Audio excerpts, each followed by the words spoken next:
Hello guys, welcome to my Android Tech channel. Today I am going to show in this video how to fix no scanners error detected error on your Windows 11. So before going to start the video, if you are not subscribed my channel, please subscribe. So let's start the video. Guys, if you are unable to detect your connected scanner to your Windows 10 or Windows 11, then I will show you how to fix this issue. Guys, first of all, you need to try restarting the scanner.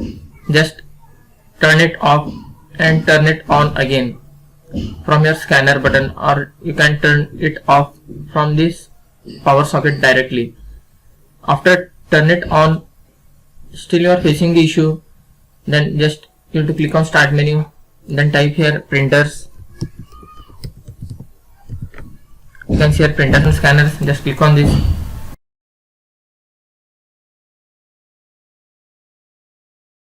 In this you can see here the printers or scanners, whichever is installed in your PC you will find here.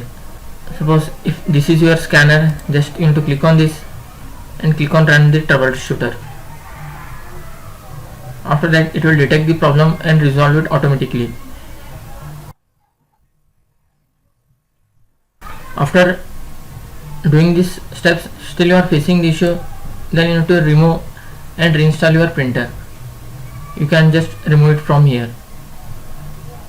That's it guys. So in this way you can fix no scanner error detected error on your Windows 10 or Windows 11.